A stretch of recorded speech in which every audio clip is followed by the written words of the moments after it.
আমি এই বাড়ির পাপ স্খলন করবার জন্য প্রায়শ্চিত্ত করতে বলে অন্যায় করেছি, তাই তো মা? আমি মহাদেবকে সাক্ষী রেখে তোমাকে প্রায়শ্চিত্ত করতে বলে অন্যায় করেছি। মহাদেবের কাছে আমি মৃত্যু করে গেলাম, আমি সেটা সহ্য করব না। প্রায়শ্চিত্ত কথা আমি বলছি, আমি আগামী 7 দিন আমি ঠাকুরঘর থেকে বেরোবো না।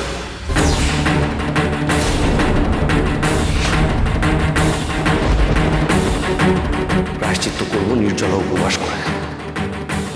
যদি জীবিত থাকি তাহলে ঠাকুরঘর থেকে বেরোবো, না হলে তোমরা আমার মৃতদেহকে তুলে নিয়ে চিতায় তুলে দিও।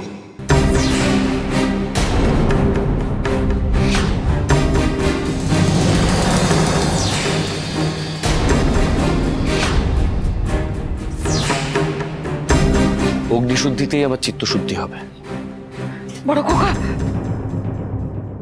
কি বলছেন কি আপনি? দাদা এটা করিস না দাদা, আমার কথাটা শোন দাদা। ওটা ওগো, তুমি এমন কাজ করো না। সত্যি সত্যি 7 দিন জলটুকু না খেয়ে থাকবে নাকি? তাহলে তো মরবে। মরুক, আমি বেঁচে যাই। ওগো, আমার কথাটা একটু শোনো। দাদা আমার কথাটা শোন দাদা। দাদা এই বড়টা, আমার কথা শোনো, এরকম করো না। শুনছো? কি সর্বনাশ হয়ে গেল বলো তো? কেমন জেদ? বর্দার জেদ তোমার কল্পনারও বাইরে, মেজো বৌদি। কমলা, আমি আর এই অশান্তি নিতে পারছি না।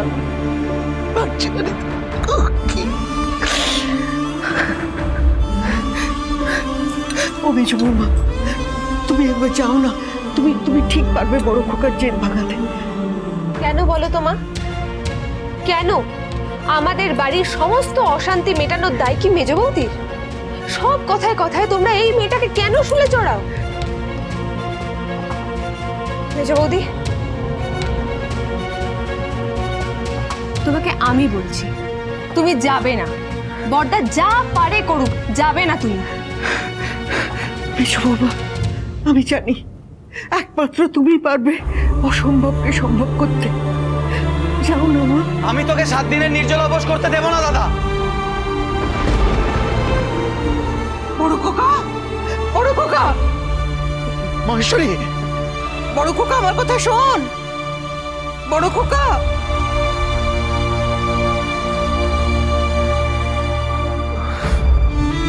আরে রে, আমি আর পারছি না, পারছি না সহ্য করতে। এই বড়টা যাস না বড়টা। দাদা আমার কথাটা একবার শোন দাদা। আরে শুনে কি করবে হ্যাঁ? আজকে তো তোর বইয়ের জন্য সবকিছু হচ্ছে। ওগো, আমার কথাটা একটু শোনো, দোহাই তোমার। ও বড় খোকা, আমার কথাটা শোন বাবা। না, আমি কারো কথা শুনবো না। শঙ্কর, তুই সর, আমাকে সরা। বড় খোকা, দোষ তো আমি করেছি। আমি ভুল করে ওষুধ খেতে গেছিলাম। তাহলে তুই প্রায়শ্চিত্ত করবি কেন? প্রায়শ্চিত্ত আমি করব কারণ ভুল আমি করেছি। কারণ আমি বুঝতে পারিনি যে মহেশ্বরের কাছে করা প্রতিশ্রুতির চেয়ে তোমার মেজ বউয়ের কথা শোনাটা তোমার কাছে বেশি গুরুত্বপূর্ণ। তাই প্রায়শ্চিত্ত তো আমাকেই করতে হবে না, এছাড়া আর কোনো পথ নেই।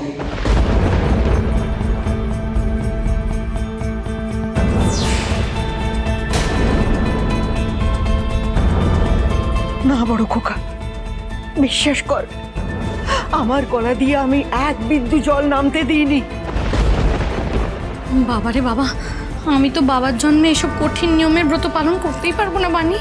আচ্ছা, বড়দা যদি কোনোদিন আমাকে এসব করতে বলে কি হবে? বড়দা যদি মাকে এত জোরাজুরি করতে পারে, তাহলে যা খুশি তাই করতে পারে।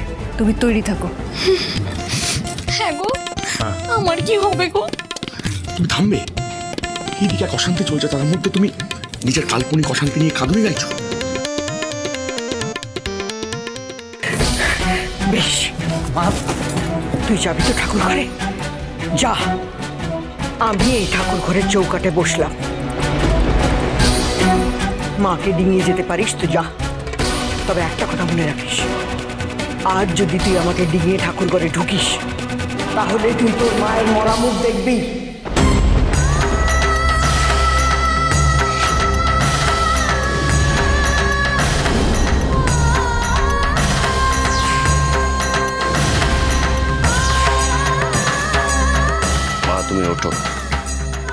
সরে যাও আমার সামনে থেকে। তোমরা যত জেদ করবে তত আমার মহাদেবের অসম্মান হবে, আর ভক্ত হিসেবে আমি সেটা মেনে নেব না। শঙ্কর, মাকে সরা। মা ওঠো না মা। থাম শঙ্কর, আমাকে এখান থেকে তুলবি না। দাদা, শঙ্কর, তোর স্ত্রীকে বলে দে আমার আর মায়ের মাঝখানে কথা বলতে যেন না আসে।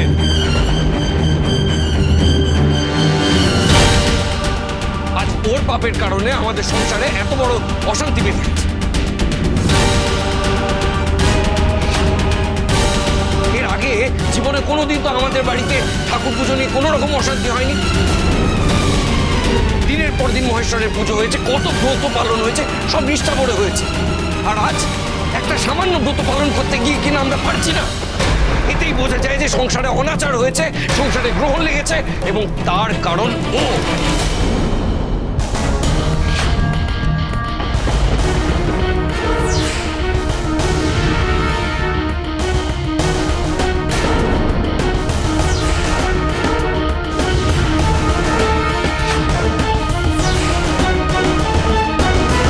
তুই আমাকে যা করতে বলবি আমি করব। তুই বল কি করতে হবে, তুই বল। আন্টি তুমি চুপ করো মেজবউ। তোমার বড়দা তোমাকে বারণ করলেন না কথা বলতে? তারপরেও তুমি কোন সাহসে যাচ্ছ? হ্যাঁ,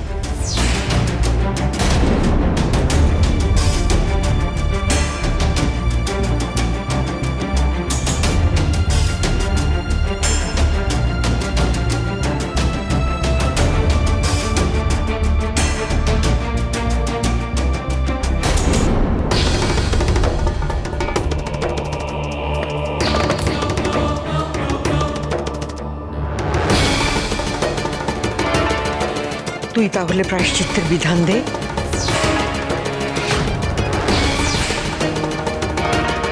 পারবে না। আমি পারবো, আমি তোর জন্য সব করতে পারবো। তুই একবার বল আমায় কি করতে হবে। সে বড় কঠিন বিধান। গঙ্গায় স্নান করে গঙ্গার ঘাট থেকে দণ্ডি কেটে কাল ভৈরবের মন্দিরে যেতে হবে। সেখানে বাবার লিঙ্গকে দুধ জল দিয়ে স্নান করাতে হবে। তারপর বেলপাতা, আকন্দ, নীলকণ্ঠের মালা দিয়ে তাকে সাজাতে হবে। কর্পূরের ধূপ ছেলে পুজো করতে হবে, আর পুজো শেষ না হওয়া অবধি জলস্পর্শ করা যাবে না।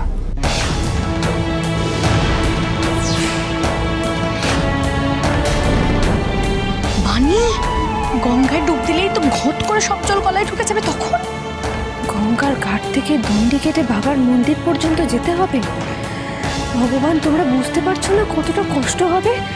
বর্দার কি মাথার ঠিক নেই নাকি? এই সব করতে গিয়েই তো বুড়ি পটল তুলবে। বাপ রে, ভাগ্যিস আমাকে এইসব প্রায়শ্চিত্ত করতে বলেনি। অসম্ভব, মহেশ্বরী এসব করবে না। দাদা, মায়ের শরীরের অবস্থাটা একবার ভাব। এরকম কঠিন প্রায়শ্চিত্ত কি মা করতে পারবে বল? তাই তো, মার বয়স হচ্ছে, মা কি করে করবে এরকম? বেশ, মা করবে না। যে মাকে এই পাপ কাজ করতে প্ররোচনা দিয়েছে সে করবে। তোর বউ করবে ব্রত, ঠিক আছে?